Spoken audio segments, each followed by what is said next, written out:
नमस्कार साथियों, मैं बालमुकुंद धुरिया। आज मैंने बहुत दिनों बाद प्रधानमंत्री जी को पूरा सुना।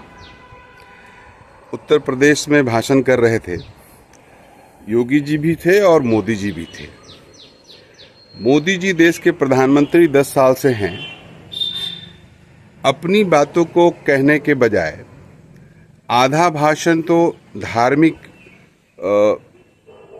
चीज़ों के इर्द गिर्द था, कैसे इमोशनली लोगों को बताया जाए कि हम लोग कितना धार्मिक हैं। और दूसरा एक हिस्सा भाषण का था कि बता रहे हैं कि बॉर्डर वगैरह कैसे सुरक्षित है और हम लोगों ने कैसे देश को सुरक्षित किया है। इस पे चाइना वाइना का जिक्र तो नहीं ही करेंगे, क्योंकि लद्दाख में आंदोलन चल रहा है पर्यावरणविदों का। आप जानते हैं 3 इडियट्स पिक्चर के जो आइडियल थे वांगचू साहब, उनका आंदोलन आज करीब 50-60 दिनों से चल रहा है। चाइना किस तरह से देश की धरती पे हस्तक्षेप कर रहा है, इस पे लेकिन मोदी जी बोलेंगे नहीं, उनको नहीं बोलना है। अलीगढ़ में बोलते हुए जुमलेबाजी और तुकबंदी वाला खेल, और क्या गजब का विश्लेषण है कि कैसे रूटिंग में चीज़ों को बढ़ा रहे हैं। जनता को समझा रहे हैं कि घर हम आवास प्रधानमंत्री दे रहे हैं, और जब घर बनेगा तो उसमें दरवाजे लगेंगे और ताला लगेगा, तो अलीगढ़ का ताला उद्योग बढ़ेगा। महान ज्ञान ये जनता को वहाँ पर दे रहे थे। वहीं पर कांग्रेस और इंडिया गठबंधन के अलायंस के बारे में और इनकी नीतियों के बारे में, ये देश को कितना नुकसान पहुँचाएंगे, ये बताने से भी नहीं चूक रहे हैं। और गजब बता रहे हैं कि माओवादियों का प्रभाव है, वामपंथियों का प्रभाव है, और अगर इंडिया गठबंधन सरकार में आ गई तो ये सबका घर छीन लेगी। जिसके 2 घर हैं, 1 घर छीन लेगी, सोना ले लेगी। यहाँ तो उसको कॉम्युनल नहीं ले गए, जिस तरह से पश्चिम में कल बोले थे कि सोना छीन के उनमें बांट देंगे जिनके ज़्यादा बच्चे पैदा होते हैं। तो वहाँ पर तो कॉम्युनल खेल किए, लेकिन यहाँ चूंकि अलीगढ़ में बोल रहे हैं, यहाँ मुस्लिम आबादी ज़्यादा है, तो यहाँ ये नहीं बोल पाए कि राहुल गांधी सोना छीन के ज़्यादा आबादी वालों में बांट देंगे। यहाँ पर बोले कि सोना सबका छीन लेंगे, मंगलसूत्र छीन लेंगे, और जिसके 2 घर है 1 घर लेके गरीबों में बांट देंगे। अब मोदी जी ये नहीं बता रहे हैं कि राहुल गांधी कह रहे हैं कि अडानी अंबानी ने जो चुरा के पैसा इकट्ठा कर लिया है, देश की 70-80% जो इकोनॉमी है वो 22 लोगों के कब्जे में है। राहुल गांधी जब उसकी बात कर रहे हैं तो मोदी जी पूरे देश को डर दिखा रहे हैं कि जो गरीब आदमी एफडी बनाया है वो भी कांग्रेस सरकार छीन लेगी। देश के प्रधानमंत्री को क्या ये शोभा देता है?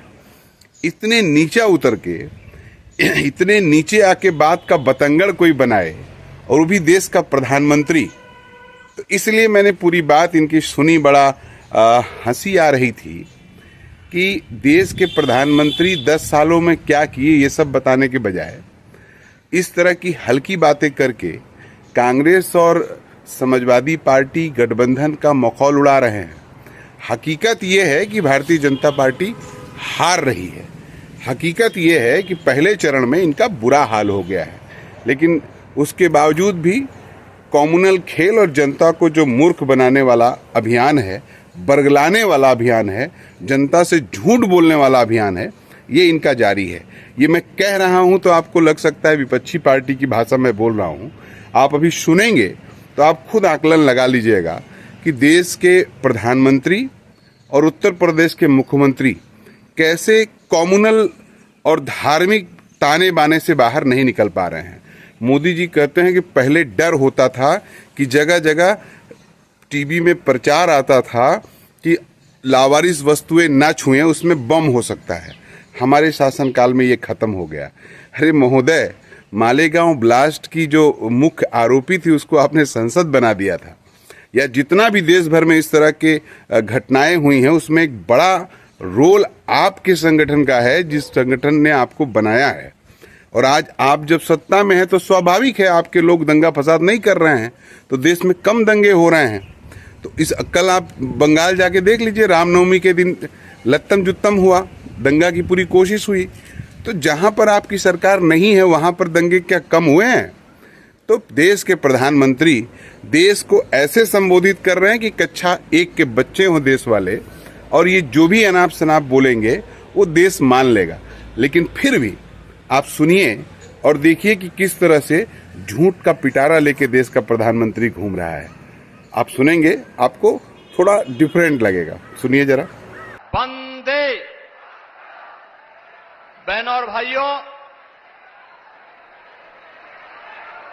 देश की इस पौराणिक और ऐतिहासिक नगरी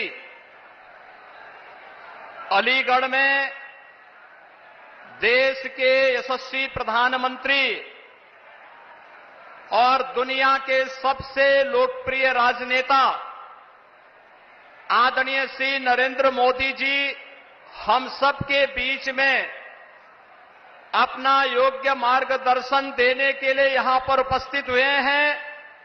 मैं अलीगढ़ और हाथरस की जनता जनार्दन की ओर से आदरणीय प्रधानमंत्री जी का हृदय से स्वागत करता हूं, अभिनंदन करता हूं। मंच पर उपस्थित प्रदेश सरकार के मेरे सहयोगी मंत्रीगण श्री असीम अरुण जी, श्री संदीप सिंह जी, हमारे लोकप्रिय प्रत्याशी अलीगढ़ से श्री सतीश गौतम जी, हाथरस लोकसभा सीट से लोकप्रिय प्रत्याशी श्री अनूप वाल्मीकि जी, आज के इस कार्यक्रम में उपस्थित भारतीय जनता पार्टी, राष्ट्रीय लोकदल और सहयोगी दलों के सभी पदाधिकारीगण, सभी माननीय जनप्रतिनिधिगण और भारी संख्या में उपस्थित सभी बहनों और भाइयों, आप सबकी ओर से इस महत्वपूर्ण नगरी में मैं आज आदरणीय प्रधानमंत्री जी का हृदय से स्वागत करता हूं, अभिनंदन करता हूं। बहनों और भाइयों, लोकसभा चुनाव के पहले चरण का चुनाव संपन्न हुआ। 102 लोकसभा सीटों पर पूरे देश के अंदर जिस प्रकार का एक उत्साह और उमंग जनता जनार्दन के मन में प्रधानमंत्री मोदी जी के 10 वर्ष के कार्यों को ध्यान में रख करके जनता जनार्दन का जो आशीर्वाद प्राप्त हो रहा है, हम कह सकते हैं उत्तर प्रदेश के प्रथम चरण की 8 लोकसभा सीटों पर विपक्षी दलों की कोई खाता नहीं खुलने जा रहा है और दूसरे तीसरे चरण के लिए भी उसी बात का आह्वान करने के लिए आज एक बार फिर से आदरणीय प्रधानमंत्री जी का मार्गदर्शन अलीगढ़ और हाथरस की जनता जनार्दन को प्राप्त होने जा रहा है। बहनों और भाइयों, विकास और विरासत और गरीब कल्याण की जिन योजनाओं को पिछले 10 वर्ष के अंदर इस देश ने मूर्त रूप लेते हुए देखा है, वह अभूतपूर्व है, अभिनंदनीय है और भारत को विकसित भारत के रूप में स्थापित करने के लिए एक महत्वपूर्ण आधार स्तंभ के रूप में हम सबको प्राप्त हुआ है। इस सब के प्रति कृतज्ञता ज्ञापित करने का एक अवसर लोकसभा चुनाव 2024 हम सबको प्राप्त हुआ है। मेरी आप सबसे अपील है, अलीगढ़ और हाथरस की जनता जनार्दन को तो प्रधानमंत्री जी ने वह सब कुछ दिया जो यहां की जनता जनार्दन की दशकों से मांग थी, दशकों से मांग थी। जो लोग कभी इस बात के लिए नहीं सोचते थे कि यहां पर भी इस प्रकार के कार्य हो पाएंगे, उन सभी लोगों की अपेक्षाओं पर खरा उतरते हुए याद करिए, महान स्वतंत्रता संग्राम सेनानी राजा महेंद्र प्रताप सिंह के नाम पर विश्वविद्यालय की स्थापना के लिए आदरणीय प्रधानमंत्री जी स्वयं आए थे। अब विश्वविद्यालय बनकर के तैयार होकर के सत्र भी प्रारंभ कर चुका है। डिफेंस कॉरिडोर इसी अलीगढ़ को प्राप्त हुआ है। और बहनों और भाइयों, आपने अयोध्या देखी होगी। रामनवमी के अंदर भगवान राम का सूर्य तिलक 500 वर्षों का इंतजार समाप्त करने और इस अद्भुत अलौकिक अवसर का आप सबको आनंद और गौरव प्रदान करने वाले आदरणीय प्रधानमंत्री जी हम सबके सामने हैं, पास से और वर्तमान में खड़े हैं। और मैं इस अवसर पर आप सबसे अपील करूंगा, बहनों और भाइयों, जिन सपा बसपा कांग्रेस के लोगों ने आपको विकास से वंचित रखा, आपकी आस्था के साथ खिलवाड़ किया, आपकी सुरक्षा को सेंध लगाने का प्रयास किया, अब अवसर आ गया है चुनाव के माध्यम से उनकी किस्मत पर अलीगढ़ का ताला लगा करके तीसरी बार प्रधानमंत्री मोदी जी को देश की सत्ता सौंपे। भारत दुनिया की एक बड़ी ताकत बनेगा और बड़ी ताकत बनाने के लिए, आत्मनिर्भर भारत बनाने के लिए, विकसित भारत बनाने के लिए आदरणीय प्रधानमंत्री जी के साथ देश भर का जो स्वर जुड़ रहा है, उस स्वर के साथ हम भी उस स्वर के साथ अपना स्वर मिलाएंगे। वह स्वर है फिर एक बार, फिर एक बार, फिर एक बार, अब की बार, अब की बार। आप सभी लोग इस विश्वास के साथ आप सबसे अपील करूंगा, अलीगढ़ से भारतीय जनता पार्टी ने पुनः सतीश गौतम को अपना प्रत्याशी बनाकर के आपके बीच उतारा है और अनूप प्रधान हाथरस से भारतीय जनता पार्टी के प्रत्याशी के रूप में आपके बीच में है।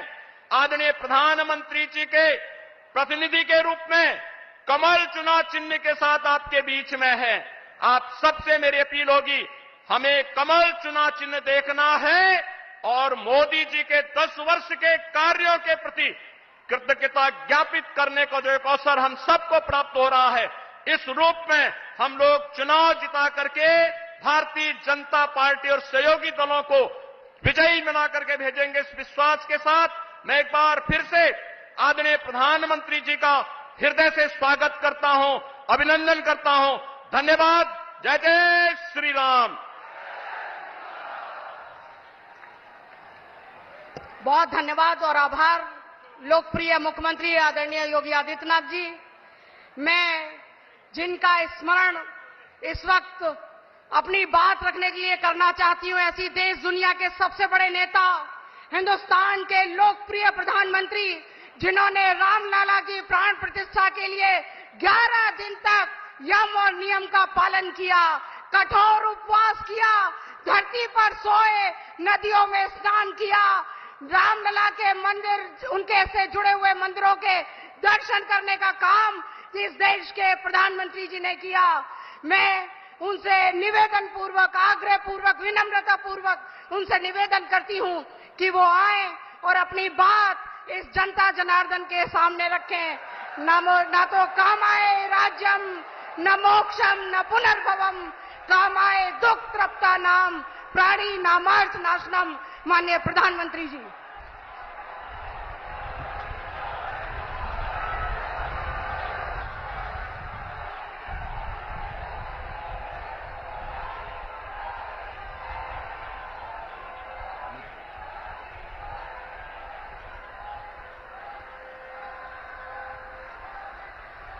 भारत माता की, भारत माता की, भारत माता की। राधे राधे।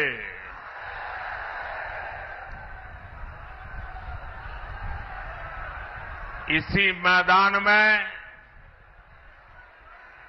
मुझे कई बार अलीगढ़ के लोगों से मिलने का अवसर मिलाया है। पिछली बार जब मैं अलीगढ़ आया था,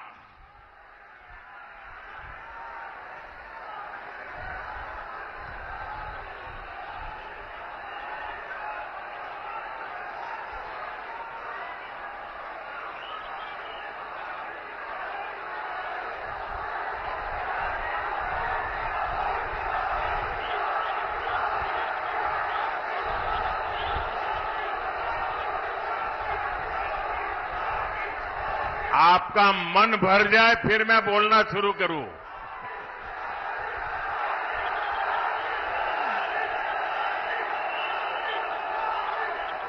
अब आप इजाजत दें तो मैं बोलना शुरू करूं। अब आप इजाजत दें तो बोलना शुरू करूं। इजाजत है? हमारे लिए तो जनता जनार्दन ही भगवान है। आप इजाजत दें तो हम शुरू करेंगे। इजाजत है? राधे राधे। मैं पहले भी अलीगढ़ आया हूं और पिछली बार जब मैं अलीगढ़ आया था तब मैंने आप सबको अनुरोध किया था कि सपा और कांग्रेस के परिवारवाद, भ्रष्टाचार और तुष्टीकरण की फैक्ट्री में ताला लगा दीजिए। याद है ना? और आपने ऐसा मजबूत ताला लगाया, ऐसा मजबूत ताला लगाया कि दोनों शहजादों को आज तक इसकी चाबी नहीं मिल रही।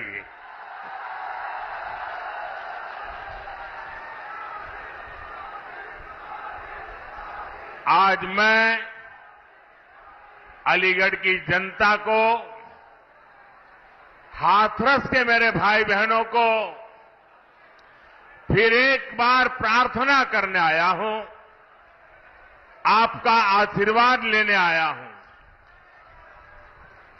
और मेरी आपसे प्रार्थना यह है कि अच्छे भविष्य की,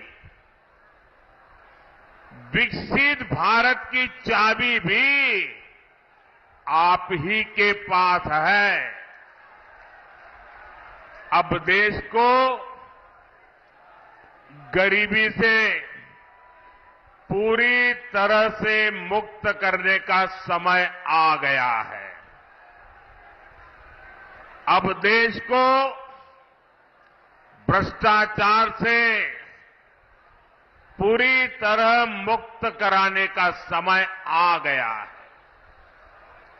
अब देश को परिवारवादी राजनीति से मुक्त कराने का समय आ गया है। और इसके लिए जरूरी है फिर एक बार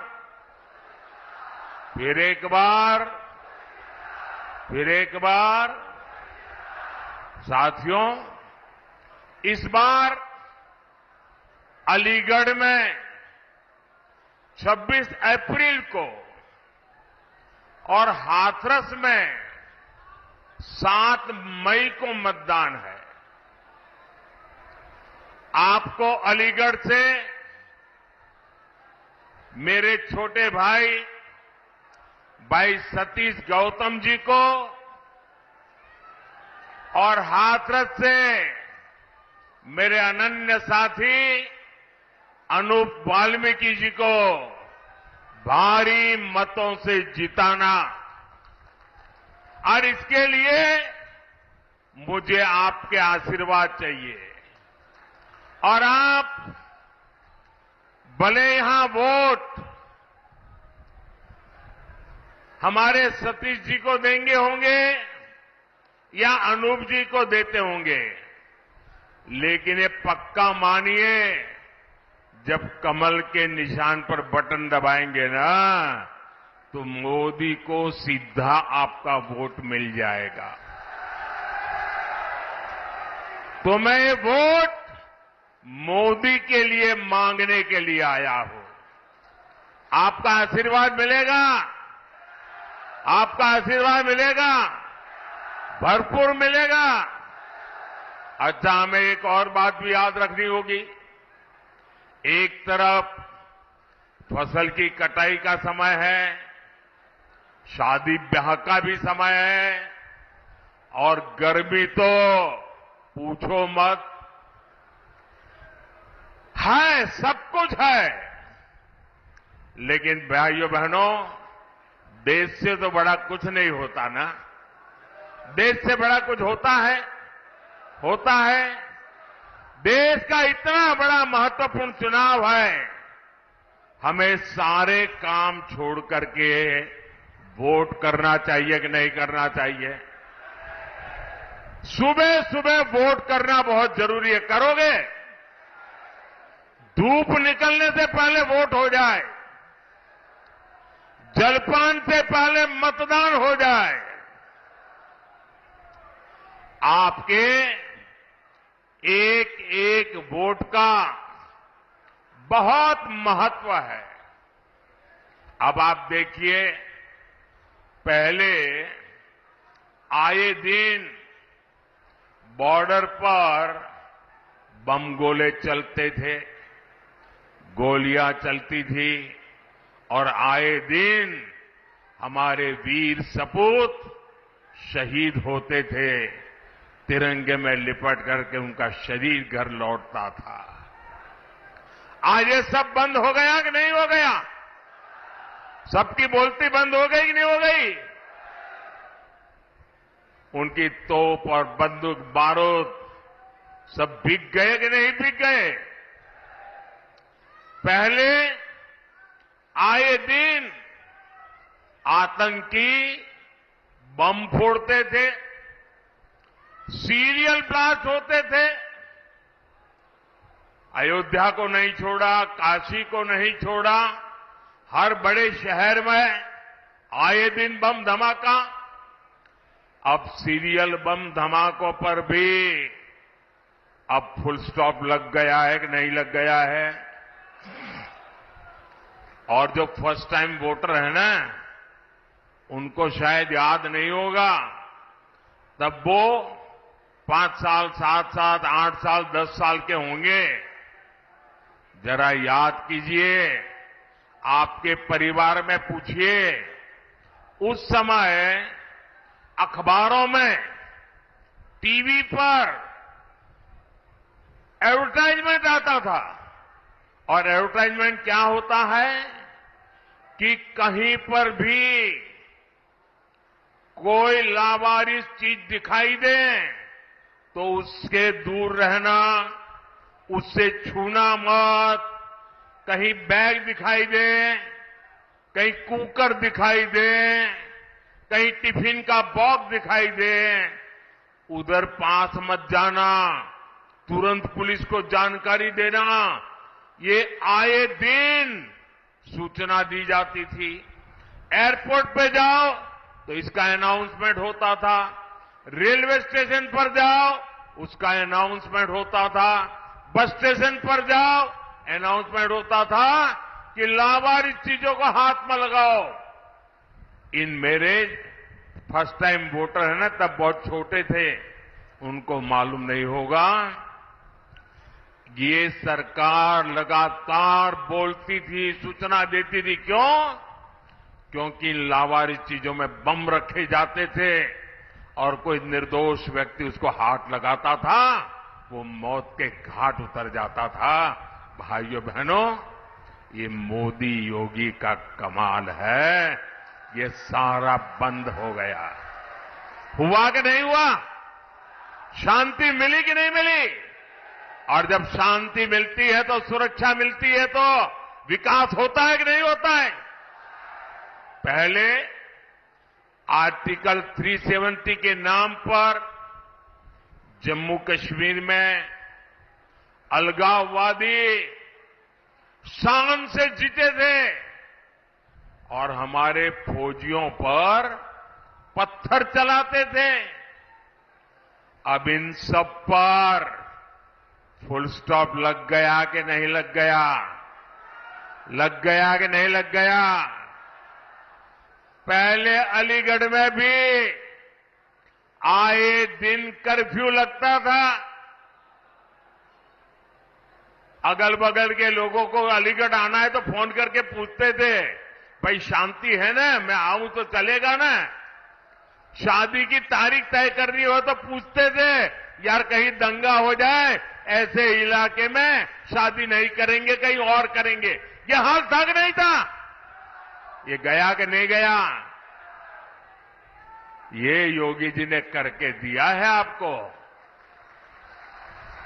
साथियों, दंगे, हत्या, गैंगवॉर, फिरौती, ये सब तो सपा सरकार का ट्रेडमार्क ही था। यही उनकी पहचान थी और उनकी राजनीति भी उसी से चलती थी।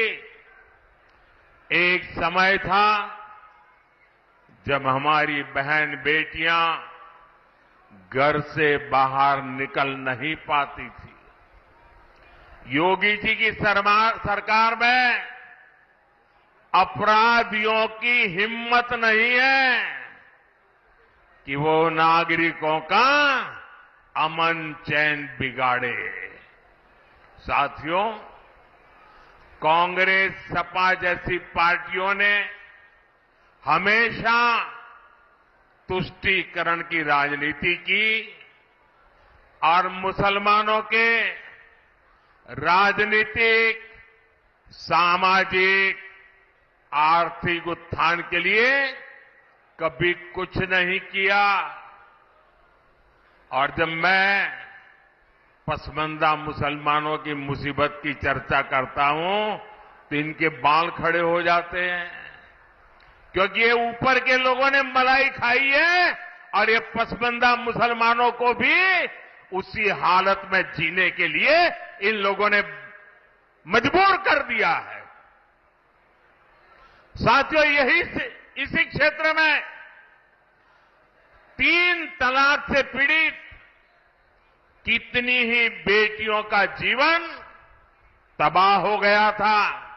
और सिर्फ बेटियों का नहीं, और 3 तलाक के कारण मुसीबत में आई उस बेटी, उसके पिता, भाई, परिवार सब परेशान हो जाते थे।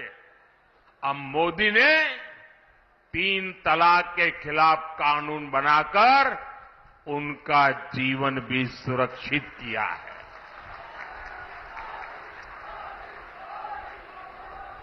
पहले हज कोटा कम होने की वजह से कितनी मारामारी होती थी, उसमें भी रिश्वतखोरी चलती थी और ज्यादातर रसूखदार लोग ही हज जाने का मौका पाते थे। मैंने सऊदी अरब के क्राउन प्रिंस से आग्रह किया था कि हमारे भारत के मुसलमान भाई बहनों के लिए हज का कोटा बढ़ाएं। आज न सिर्फ भारत का हज का कोटा बढ़ा है, बल्कि वीजा नियमों को भी आसान बनाया गया है। सरकार ने एक बहुत बड़ा अहम फैसला लिया। पहले हमारी मुस्लिम माताएं बहनें अकेली हज करने जा नहीं सकती थी। सरकार ने महिलाओं को बिना महरम हज जाने की अनुमति भी दी और मुझे हजारों ऐसी बहनें आशीर्वाद दे रही है जिनका हज जाने का सपना पूरा हुआ। साथियों, कांग्रेस, सपा जैसी भ्रष्ट पार्टियों ने आपके परेशानियों को उनकी कभी परवाह नहीं की।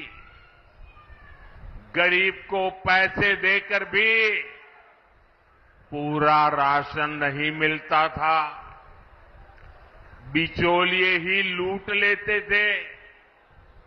आज अलीगढ़ और हाथरस के लाखों साथियों को मुफ्त राशन मिल रहा है। इतना ही नहीं, पूरा राशन मिल रहा है।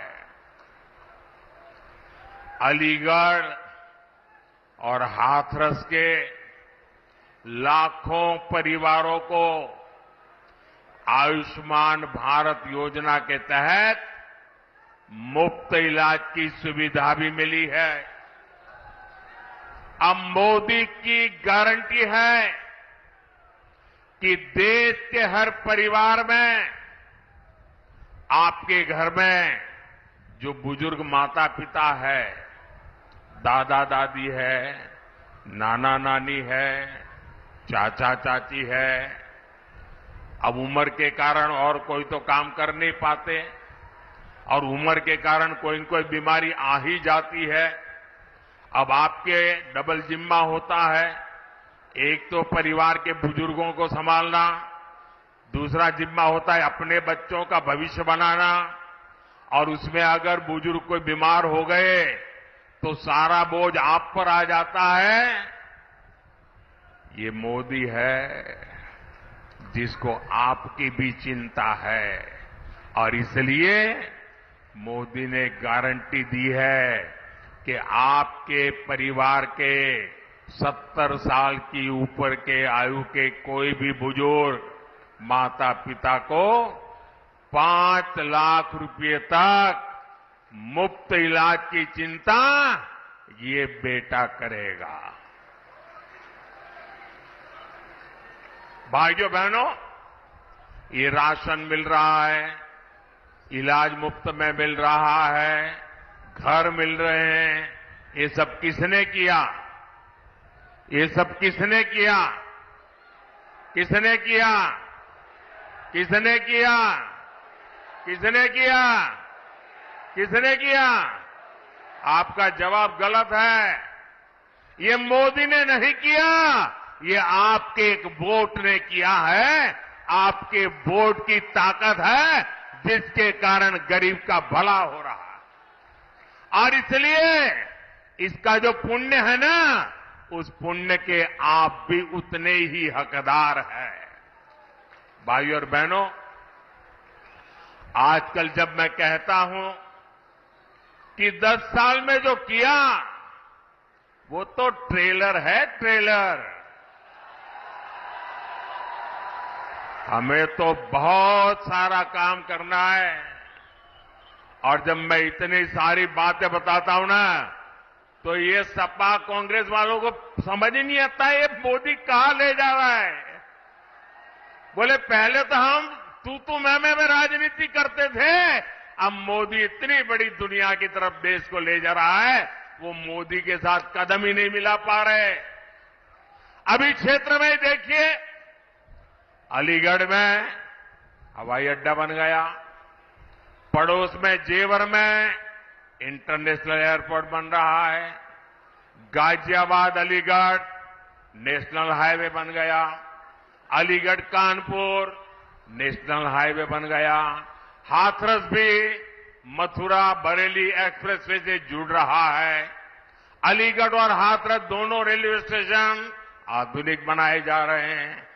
ये एएमयू तो थी यहां, अब राजा महेंद्र प्रताप यूनिवर्सिटी का भी निर्माण पूरा होने वाला है। ऐसे ढेर सारे काम इस क्षेत्र में हुए हैं।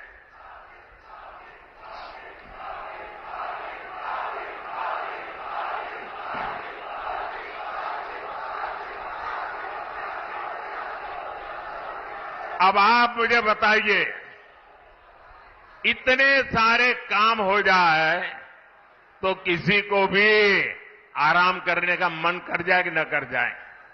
कर जाए कि न कर जाए? लेकिन ये मोदी है, आपके लिए जीता है, वो रुकना जानता नहीं है। और इसलिए, क्योंकि मैंने तय किया है, आपका सपना ही मेरा संकल्प है। मेरा पल पल आपके नाम है। मेरा पल पल देश के नाम है 24/7 फॉर 2047। न मोदी रुकने वाला है, न मोदी थकने वाला है, और न मोदी मौज करने के लिए पैदा हुआ है। मोदी मेहनत के लिए पैदा हुआ है। वो आपके भविष्य के लिए, आपके बच्चों के भविष्य के लिए मेहनत करने में कोई कमी नहीं रखूंगा। साथियों, ये इंडी गठबंधन वाले इतनी निराशा में डूबे लोग हैं कि भविष्य की ओर देखने के लिए हौसला ही नहीं रहा। ये कहते हैं कि मोदी विकसित भारत की बात क्यों करता है। ये कहते हैं मोदी भारत को तीसरी बड़ी आर्थिक ताकत बनाने की बात क्यों करता है। ये लोग अपने परिवार और सत्ता के लोभ के अलावा कुछ नहीं करते और जनता से छलावा करते रहते। साथियों, कांग्रेस और इंडी गठबंधन के एक और खतरनाक इरादे से मैं आज देश के लोगों को, अलीगढ़ के लोगों को आगाह कर रहा हूं। मैं देशवासियों को आगाह करना चाहता हूं। कांग्रेस और इंडी गठबंधन की नजर अब आपकी कमाई पर है, आपकी संपत्ति पर है। कांग्रेस के शहजादे का कहना है कि उनकी सरकार आई तो कौन कितना कमाता है, किसके पास कितनी प्रॉपर्टी है, किसके पास कितना धन है, किसके पास कितने मकान है, उसकी जांच कराएंगे। इतना ही नहीं, वो आगे कहते हैं कि ये जो संपत्ति है उनको सरकार अपने कब्जे में लेकर उसको सबको बांट देगी। ये कहते हैं, ये मैनिफेस्टो उनका कह रहा है। भाइयों बहनों, आप सोचिए, हमारी माताओं बहनों के पास सोना होता है। ये सोना अवसरों पर सिर्फ शरीर पर पहन करके प्रभाव पैदा करने के लिए नहीं होता है। हमारे देश में माताओं बहनों के पास जो सोना होता है, कितना ही कम क्यों न हो, वो स्त्री धन होता है, पवित्र माना जाता है, कानून भी उसकी रक्षा करता है। अब इनकी नजर कानून बदलकर हमारी माताओं बहनों की संपत्ति छीनने का भी खेल खेला जा रहा है। उनका मंगलसूत्र, उस पर उन लोगों की नजर है। माताओं बहनों का सोना चुराने का इरादा। इतना ही नहीं, वो सर्वे करना चाहते हैं कि जो नौकरी पेशा वर्ग है, जो कर्मचारी है, उन्होंने अपनी बच्चों की पढ़ाई के लिए, बच्चों की शादी के लिए जो एफडी की है, फिक्स डिपॉजिट की है, किसकी कितनी सैलरी और कितनी एफडी है, उसकी भी जांच होगी। किसके पास एक वाहन है, किसके पास 2 वाहन है, उसकी भी जांच होगी। यानी किसके पास कितनी जमीन है, उसकी भी जांच होगी, व्हीकल कितने हैं उसकी जांच होगी, कांग्रेस इसका सर्वे कराएगी और फिर कांग्रेस कब्जा करेगी।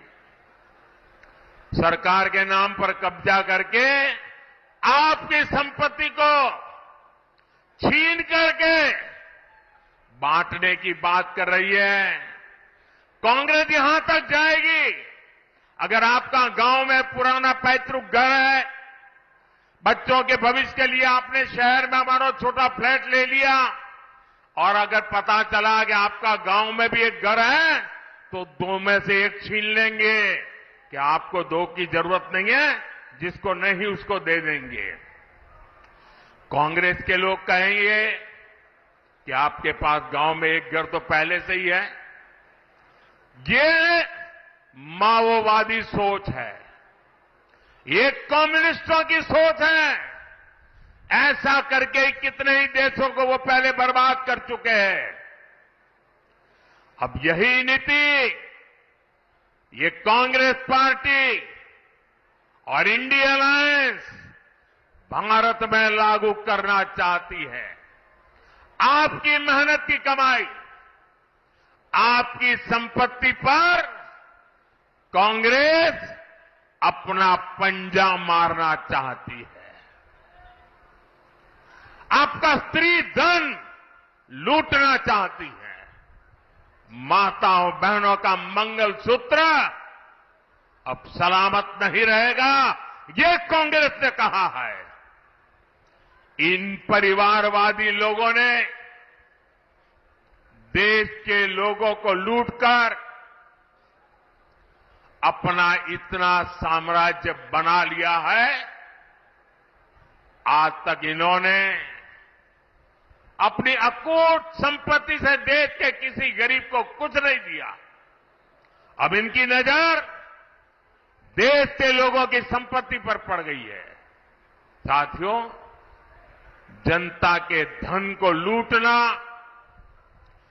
देश की संपत्ति को लूटने कांग्रेस अपना जन्मसिद्ध अधिकार समझती है।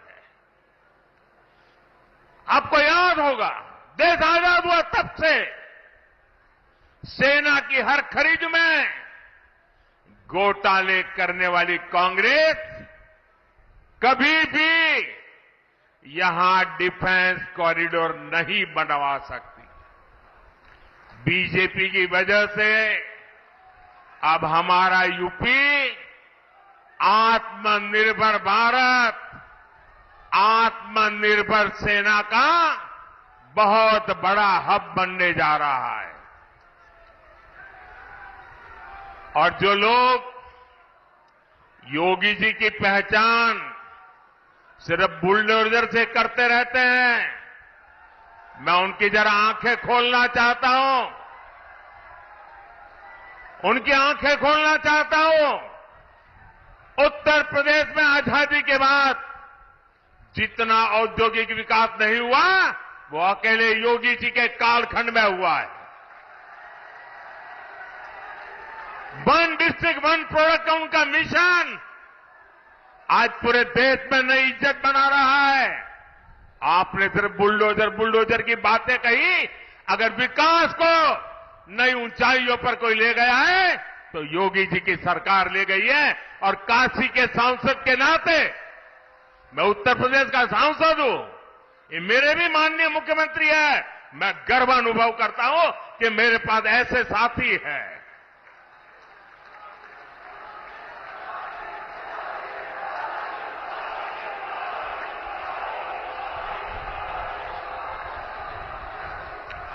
कुछ दिन पहले ही हमने ब्रह्मोस मिसाइल की पहली खेप फिलीपींस को निर्यात की है। आने वाले दिनों में ये घातक ब्रह्मोस, ये मिसाइल भी हमारे यूपी में बनेगी। अलीगढ़ में डिफेंस कॉरिडोर में आपको गर्व होता है कि नहीं होता है? ब्रह्मोस मिसाइल बने यहां, कौन होगा जिसको गर्व नहीं होगा भाइयों। साथियों, डिफेंस कॉरिडोर के साथ ही इस क्षेत्र के पास डेडिकेटेड फ्रेट कॉरिडोर की भी ताकत है। मालगाड़ियों के लिए जो अलग रूट बनाया गया है, इससे यहां दूसरे उद्योगों को भी बहुत ज्यादा फायदा होगा। अलीगढ़, हाथरस और आसपास के छोटे, लघु और कुटीर उद्योग, ये सभी विकसित भारत की ऊर्जा है। आपके काम को बढ़ावा मिले, इसलिए योगी जी की सरकार वन डिस्ट्रिक्ट वन प्रोडक्ट पर और अब पूरे देश में वन डिस्ट्रिक्ट वन प्रोडक्ट पर बल दिया जा रहा है। और अलीगढ़ के ताले हो, हाथरस की हिंग हो, मेटल उद्योग हो, गारमेंट उद्योग हो, गुलाल उद्योग हो, भाजपा सरकार हर उद्योग की ताकत बढ़ा रही है। यहां के लघु उद्योगों को मुद्रा योजना से भी बहुत मदद मिली है। मुद्रा योजना के तहत भी हम भाजपा ने 20 लाख रुपए तक का लोन देना तय किया। साथियों, इस क्षेत्र में हमारे विश्वकर्मा साथी भांति भांति के काम से जुड़े हैं। कोई मूर्तिकार है, कोई पॉटरी काम करता है, कोई कपड़ा सिलता है, कोई जूते बनाता है। ऐसे मेरे सभी परिवारों के लिए 13,000 करोड़ रुपए की विशेष पीएम विश्वकर्मा योजना बनाई गई है। साथियों, मोदी की हर गारंटी का सीधा लाभार्थी गरीब है। लाभार्थी मेरा गरीब को लाभ मिलता है। मेरा दलित भाई परिवार है, मेरा पिछड़ा भाई परिवार है, और इन गारंटियों का लाभ मध्यम वर्ग को भी होता है। फैक्ट्री वाले को, दुकान वाले को, मजदूर को, गाड़ी चलाने वाले को, सबको होता है। अब जैसे अलीगढ़ और हाथरस में गरीबों के 40,000 से ज्यादा पक्के घर बन चुके हैं। इन घरों को बनाने के लिए जो सामान लगता है, वो तो यहां के कारखानों से, यहां की दुकानों से ही जाता है। यानी गरीब को घर मिला और बाकियों को उससे काम मिला। और अब तो मोदी ने 3 करोड़ नए घर बनाने की गारंटी दी है। और घर बनेगा तो सीमेंट लगेगा, ईंट लगेगी, टाइल भी लगेगी, दूसरा हार्डवेयर भी लगेगा। और इतना ही नहीं, जब झुग्गी झोपड़ी में रहता है तब ताला लगता है क्या? नहीं लगता ना। और घर मिल गया तो ताला लगेगा कि नहीं लगेगा? और ताला कहां से जाएगा? ताला अलीगढ़ से जाएगा। आप कल्पना कीजिए, कितने ही गरीबों का जीवन सुधरेगा, कितना कारोबार बढ़ेगा। भाइयों और बहनों, इस क्षेत्र को गंगा और यमुना दोनों का आशीर्वाद प्राप्त है। यहां खेती, किसानों को ताकत कैसे मिले, गन्ना किसानों की ताकत कैसे बढ़े, इसके लिए भाजपा लगातार काम कर रही है। हमने पीएम किसान सम्मान निधि के तहत अभी तक करीब 3 लाख करोड़ रुपए किसानों के खाते में भेजे हैं। अब हमने सहकारी क्षेत्र में अनाज भंडारण की सबसे बड़ी योजना शुरू की है। बीजेपी ने अपने मैनिफेस्टो में भी कहा है कि हम आलू, टमाटर, प्याज इन किसानों के लिए विशेष स्टोरेज क्लस्टर बनाएंगे। इसका बहुत अधिक लाभ अलीगढ़ और हाथरस के किसानों को होगा। साथियों, ये क्षेत्र ब्रज की देहरी है, 84 कोस परिक्रमा की धरती है। यहां खैरेश्वर महादेव और 9 देवी सिद्धपीठ जैसे आस्था स्थल है। यहां तीर्थ यात्रा और पर्यटन के लिए अद्भुत संभावनाएं हैं। और इस धरती ने कल्याण सिंह जी, बाबूजी जिनको हम कहते थे, और अशोक सिंघल जी ऐसे नर रत्नों को देश को दिया है। ये हम सभी के लिए कितने गर्व की बात है कि 500 साल बाद भव्य राम मंदिर हम देख रहे हैं।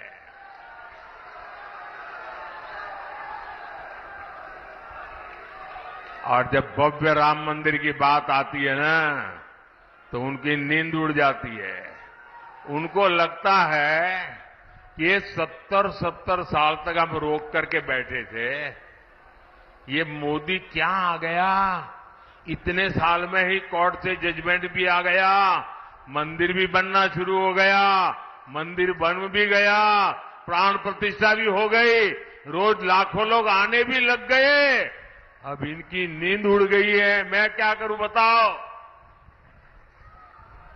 और इसलिए इतने गुस्से में है, ये इतने गुस्से में है कि प्राण प्रतिष्ठा के निमंत्रण को ठुकरा दिया। कोई ऐसा करेगा क्या? करेगा क्या? मुझे जब प्राण प्रतिष्ठा का निमंत्रण देने आए थे ना, तो मैंने जूते निकाल करके उस निमंत्रण कार्ड को हाथ में लेकर के अपने सर पे लगाया था। मैं उसे मेरा भाग्य मानता था।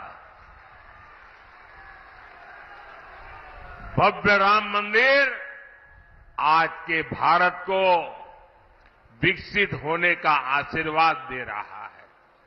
साथियों, अब आपको विकसित भारत बनाने के लिए भारत में एक मजबूत सरकार बनानी है। और इसके लिए भाजपा को वोट करना है, एनडीए को वोट करना है। मेरा आपसे अनुरोध है कि आप घर घर जाइए, सभी मतदाताओं जो जाकर के इन सारे विषय घर में बैठ करके बताइए और उनसे वादा करिए कि छुट्टी हो, शादी हो, कुछ भी हो, लेकिन वोट करने जाएंगे। उनसे वादा करिए, पक्का करिए। और दूसरा काम, जब मतदान हो ना, तो उत्सव मनाइए अपने पोलिंग बूथ में। ये लोकतंत्र का उत्सव है, आनंद उत्सव होना चाहिए। छोटी छोटी 15-15, 20-20 की टोलियां गीत गाते गाते मतदान करने के लिए जाए। और हमारे गांव वाले तो तुरंत गीत बना भी देते हैं। लोकतंत्र का जय जयकार करते हुए जाए और ऐसा उत्सव मनाए और फिर मतदान कर ये वापस लौटे। और तीसरा काम, हमें पोलिंग बूथ जीतना है। हमें एक भी पोलिंग बूथ हारना नहीं है। घर घर जाओगे, घर घर जाओगे, जरा मुझे जोर से हाथ ऊपर करके बताइए, घर घर जाओगे, घर घर जाओगे, मतदाताओं को मिलकर के बात बताओगे। दरवाजे पर पर्चा दे करके नहीं आना है, घर में जाके बैठना है, उनका पानी पीना है, उनसे 5 मिनट 10 मिनट बात करनी है, करोगे? करोगे? छोटे छोटे जुलूस निकाल करके उत्सव मनाते हुए मतदान करोगे? पहले मतदान फिर जलपान, पहले मतदान फिर जलपान। जब तक मतदान नहीं करेंगे, जलपान नहीं करेंगे, ये बात पक्की करोगे? और फिर पोलिंग बूथ जीत के दिखाओगे? पहले से रिकॉर्ड मतों से जीतोगे? पक्का जीतोगे? अच्छा, मेरा एक काम करोगे? करोगे? मेरा पर्सनल काम है, जरा हाथ ऊपर करके बताइए, करोगे? देखिए, घर घर जाना और जाकर के कहना कि अपने मोदी जी अलीगढ़ आए थे और मोदी जी ने आपको राधे राधे कहा है, राम राम कहा है। घर घर मेरा प्रणाम पहुंचा देंगे। मेरे साथ बोलिए, भारत माता की, भारत माता की, भारत माता की।